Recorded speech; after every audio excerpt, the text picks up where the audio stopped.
अस्सलाम वालेकुम boys.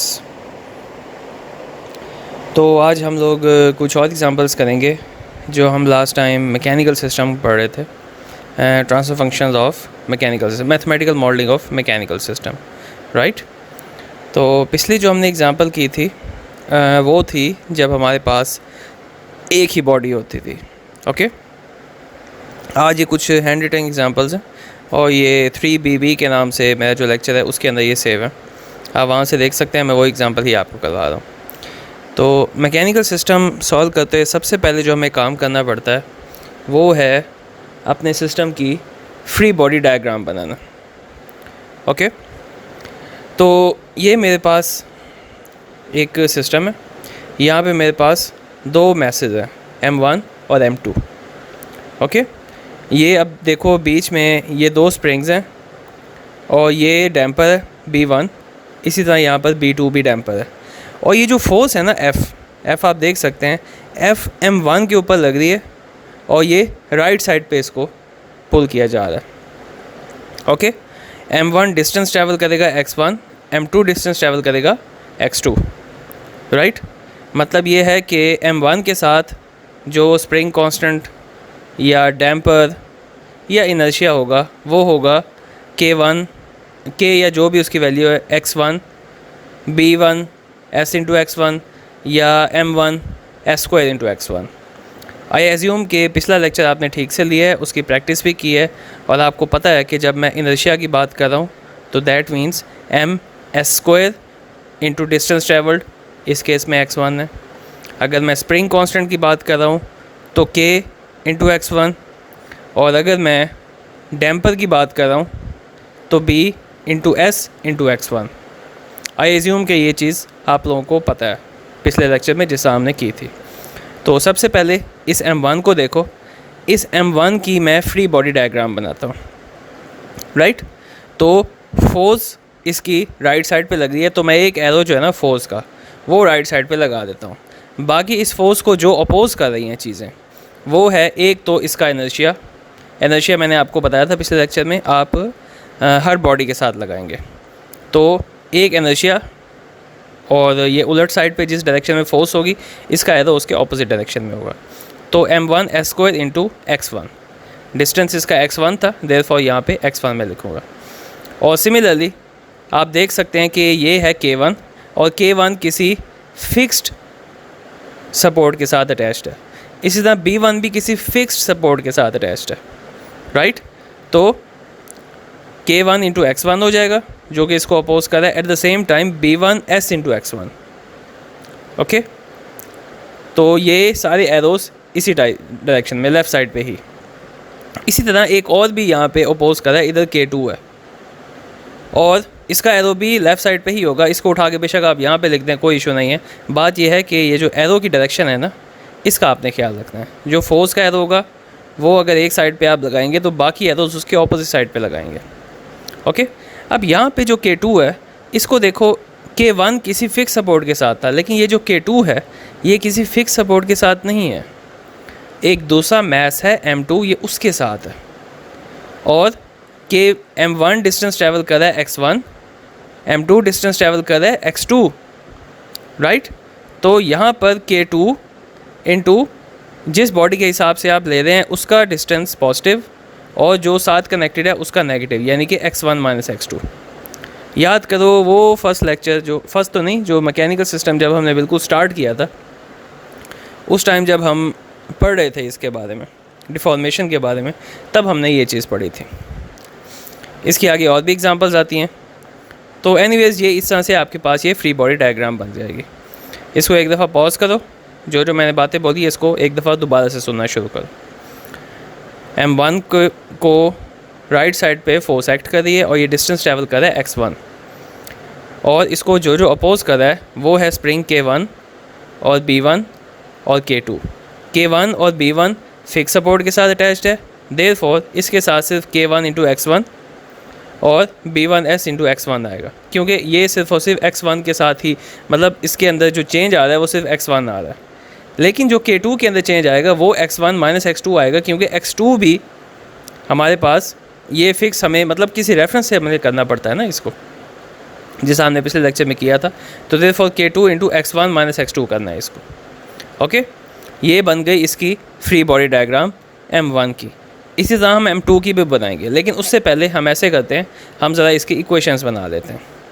Equation किस तरह बनाई जाएगी, F इक्वेशन की एक साइड पे, जिस तरह हमने पिछली दफ़ा किया था, और बाकी सारी इक्वेशन के दूसरी साइड पे। और आसान तरीका ये है कि x1 अलग कर लो, x2 अलग कर लो। क्रैमर्स रूल लगाना आपके लिए आसान हो जाएगा। क्रैमर्स रूल रिकॉल आपको करना पड़ेगा थोड़ा सा। अच्छा, अब आते हैं ज़रा M2 की तरफ।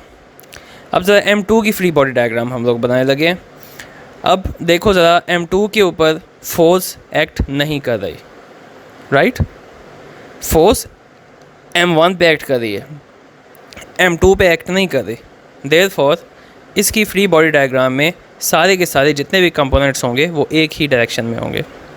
ओके, तो यहाँ पे आप देख सकते हैं, एक तो इसके साथ B2 कनेक्टेड है जो कि फिक्स सपोर्ट के साथ है, तो ये हो जाएगा B2S इंटू x2, और दूसरा इसके साथ कनेक्टेड है K2 मैंने अभी आप थोड़ी देर पहले बताया कि अगर M2 के हिसाब से करें तो x2 हो जाएगा पॉजिटिव, यानी कि इसका जो ट्रैवल डिस्टेंस है, डिस्प्लेसमेंट, वो पॉजिटिव होगा, दूसरा इसके साथ जो कनेक्टेड है वो नेगेटिव होगा। तो K2 into x2 minus x1, और साथ में इसका इनर्शिया भी B2S इंटू x2, ये जो B2 है ये आ जाएगा B2S इंटू x2। इसी तरह ये जो K2 है ये K2 x2 माइनस x1, क्योंकि मैं इस वक्त M2 के रेफरेंस से कर रहा हूँ तो मैं इसको पॉजिटिव लूँगा। सिमिलरली इसका जो अपना एनर्जी है वो तो होगा ही M2S² इंटू x2। ओके, और आप एरोज़ की डायरेक्शन देखिए, सारे के सारे एरोज़ लेफ़्ट साइड पे जा रहे हैं, राइट। अब मैं इसकी इक्वेशन बनाऊँगा। फोर्स यहाँ पर कोई नहीं है, therefore 0 is equal to this, और फिर x1 अलग कर लिया, x2 अलग कर लिया। उसके बाद फिर मैं क्रैमर्स रूल लगा के अब मेरे पास दो इक्वेशंस बन गई यहाँ पर। इस तरह से देख लो, मैं मैट्रिक्स बना लूँगा, एक constant into x1 plus constant into x2 is equal to f, constant into x1 plus इतना बड़ा constant into x2 is equal to 0। Okay, तो इसके मैं बना लूँगा मैट्रिक्स। उसके बाद फिर मैं इस तरह से क्रैमर्स रूल लगा के इसको सॉल्व कर लूँगा x1 के लिए, और मेरा जो ट्रांसफ़र फंक्शन है वो मैं x1 ओवर fs फाइंड कर रहा हूँ, यानी कि x1 के ऊपर कितना डिस्टेंस ट्रैवल किया इसने। Output x1, input f of s, right. तो आई होप कि ये बात आपको समझ आ गई होगी। अब अगली एग्जांपल की तरफ चलते हैं। ओके, अब इस एग्जांपल को देखो, यहाँ पे आपके पास वही दो बॉडीज़ हैं। मेरे ख्याल से फ़र्क सिर्फ इतना ही है कि यहाँ पे इसकी वैल्यू दे दी गई है। M1 की वैल्यू 4 है, स्प्रिंग कांस्टेंट की वैल्यू यहाँ पे 7 है, जहाँ पे पिछली दफ़ा K2 था यहाँ 2 है। अब इंटरेस्टिंग बात यह है कि यहाँ 4 वाली बॉडी की बजाय 5 वाली बॉडी के ऊपर फोर्स लग रही है। देखो F इस साइड पे है। ओके, तो पहले 4 वाली बॉडी की फ्री बॉडी डायग्राम बनाते हैं। तो फ्री बॉडी डायग्राम बनाने के लिए क्या हम करते हैं, F एक साइड पे, मतलब उसके एरो की डायरेक्शन किसी एक साइड पे होती है, और जो F को अपोज कर रहे होते हैं उनकी डायरेक्शन उसके ऑपोजिट होती है। यहाँ पर कोई F नहीं है, देयरफॉर मैं क्या करूँगा, सारे के सारे एरोज़ उल्टी साइड पे ही लगाऊंगा, मतलब उनकी जो डायरेक्शन होगी वो या राइट लगा रहे तो फिर सारे के सारे राइट, अगर लेफ़्ट लगा रहा हूँ तो फिर सारे के सारे लेफ़्ट। ओके, अगर फोर्स होती तो इन एरोज़ के ऑपोजिट चल रहा होता सिस्टम। Got it. तो सबसे पहले क्या है मेरे पास, सबसे पहले inertia m into s² into जो डिस्टेंस ट्रैवल करेगा, यहाँ x1 है, देयरफॉर यहाँ पे x1 ही आएगा। m था 4, सिंपल 4 kg का मैथ था, तो मैंने सीधा सीधा 4 लगा दिया। यहाँ पे देखो आपके पास एक स्प्रिंग खड़ा हुआ है जिसकी वैल्यू है 7, यानी कि k जो पिछली बार K1 या K2 था, यहाँ पे सीधा उन्होंने वैल्यू लगा दी 7। तो 7 इंटू x1 फिक्स सपोर्ट के साथ है, देयरफॉर x1 माइनस x2 कुछ भी नहीं होगा। अब ज़रा इस साइड पे आ जाओ, यहाँ पे आप देख सकते हैं कि आपके पास दो कंपोनेंट्स हैं, एक स्प्रिंग है जिसका स्प्रिंग कांस्टेंट है 2, और दूसरा आपके पास डैम्पर है जिसका डैम्पिंग कांस्टेंट है 6, राइट। तो ये फिक्स सपोर्ट के साथ नहीं है, ये M2 के साथ कनेक्टेड है जो कि ख़ुद भी x2 डिस्टेंस ट्रैवल कर रहा है, राइट, इस फोर्स के लगने की वजह से। तो फिर मैं क्या करूँगा, जो डिफॉर्मेशन होगी वो इस केस में मेरे पास होगी x1 माइनस x2।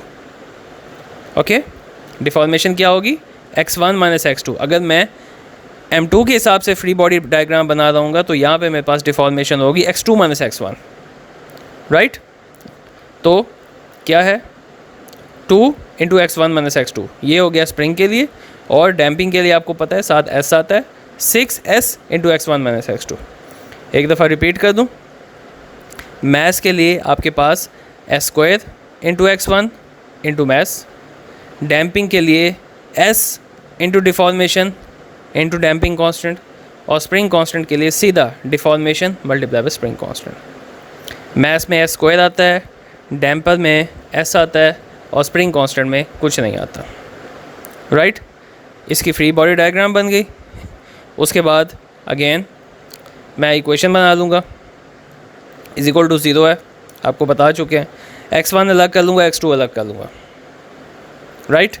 आप इक्वेशन मेरे ख्याल से बड़ी अच्छी सॉल्व कर लेते हैं, ये तो पता ही होगा आपको। अब जनाब हम लोग आते हैं ज़रा ये दूसरी जो फिगर है जिसके ऊपर फोर्स लग रही है, जिसको हमने पिछले एग्जांपल में m2 कहा था, राइट। तो free body diagram, step 1 inertia. सबसे पहले मैं इसका इनर्शिया बनाऊंगा। फोर्स इधर लगा दी गई है।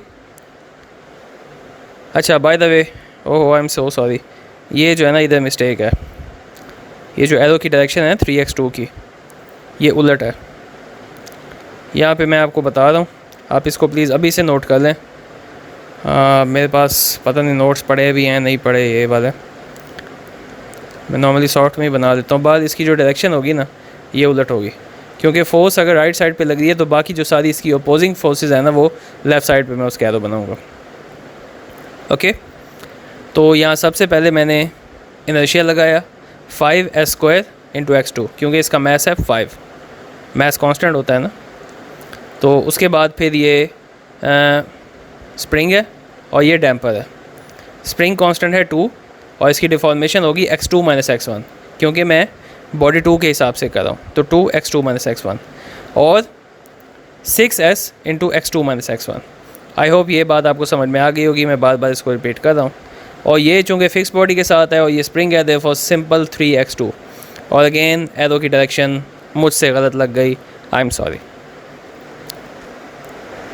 चलो यहाँ पे सही किया होगा।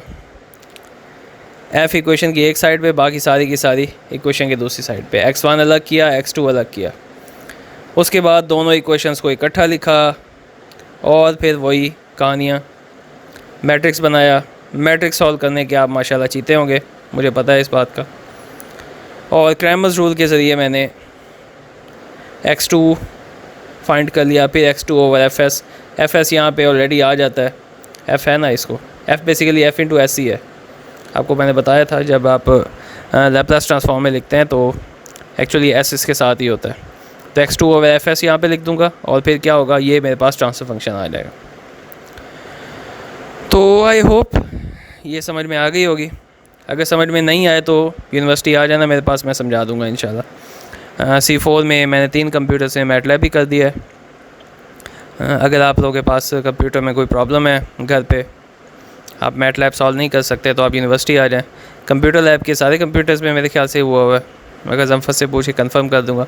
लेकिन मैं नॉर्मली C4 में बैठा होता हूँ तो C4 में कंप्यूटर्स में है मैटलैब, मैंने कर दिया है उसमें मैटलैब।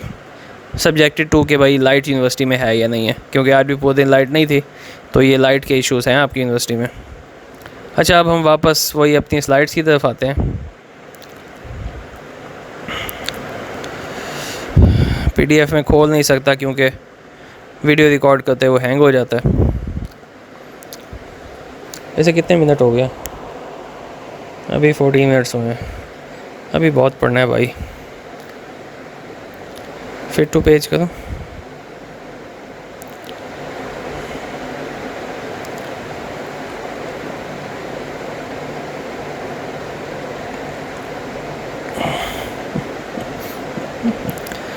ये एक एग्ज़ाम्पल बीच में थी, मैंने यहाँ पे लिख भी दी है, वही की वही चीज़ है, बस सिर्फ फ़र्क एक छोटा सा ये है कि यहाँ पर फ्रिक्शन भी है। Fe1 कंसिडर किया हुआ है फ्रिक्शन को, फ्रिक्शन को कंसिडर नहीं किया हुआ है, उसका नाम B1 दिया हुआ है। Fe1 को B1 लिखा हुआ है, इसको B2 और इसको B3। हाँ यार, ये मैंने ही बनाई थी, मेरी गलती है, आई एम सॉरी। अच्छा, बाय द वे, ये अपने तरीके से जैसे भी है, आपको मेथड समझ में आ चुका है, आप इसको ख़ुद से सॉल्व करना, इसको इस तरह से बना के मुझे दिखा देना। बाकी मैं स्प्रिंग डैम्पर इनकी वैल्यूज़ भी डाल के कोई ना कोई ट्रांसफर फंक्शन में निकाल देना अपनी तरफ से। अब ये था सारा का सारा ट्रांसलेशनल मैकेनिकल सिस्टम। अब हम आते हैं रोटेशनल मैकेनिकल सिस्टम। कोई फ़र्क नहीं है, बहुत सिंपल है, बहुत आसान है। अगर आपको ट्रांसलेशनल समझ आया तो आपको रोटेशनल भी समझ में आ जाएगा। द ओनली डिफरेंस इज़, जहाँ पर आप ट्रांसलेशनल में फोर्स यूज़ करते थे, रोटेशनल मैकेनिकल सिस्टम में वहाँ पर आप टॉर्क यूज़ करेंगे। Okay, once again, translational mechanical system में जहाँ पर आप फोर्स यूज़ करते हैं, रोटेशनल मैकेनिकल सिस्टम में वहाँ पर आप टॉर्क यूज़ करेंगे। Measure of force in rotation is torque. Okay, तो अब क्या है, अगर स्प्रिंग हो और आपकी बॉडी रोटेट कर रही है, तो ये जो डिस्टेंस ट्रैवल करती थी पिछली दफ़ा, जो डिस्प्लेसमेंट जिसको हम लोग कहते थे, वो था आपके पास x। ओके, इस दफ़ा जो वो रोटेशन ट्रैवल करेगी वो होगा आपके पास थीटा, यानी कि उसने कितना एंगल वो घूमी है। Got it? पहले डिस्प्लेसमेंट था, ट्रांसलेशनल मैकेनिकल सिस्टम में आपके पास डिस्प्लेसमेंट होती है, वो था आपके पास x1 x2 जितनी बॉडीज़ हैं उसके हिसाब से। रोटेशनल मैकेनिकल सिस्टम में आपके पास थीटा है, यानी कि एंगल ऑफ रोटेशन, कि ये कितना घूमा है। Got it? तो अब क्या है, एक स्प्रिंग लगा हुआ है, इसके ऊपर मैं टॉर्क कैसे कैलकुलेट करूँगा, k into theta of T.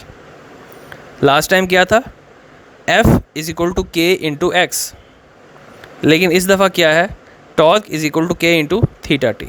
बाकी सारे का सारा सिस्टम बिल्कुल वही है, इक्वेशंस एग्जैक्टली वैसे ही निकालनी। अब देखो, अगर फिक्स सपोर्ट के साथ कोई डैम्पर लगा हुआ है D, तो ये क्या है, D into D theta over D T, right?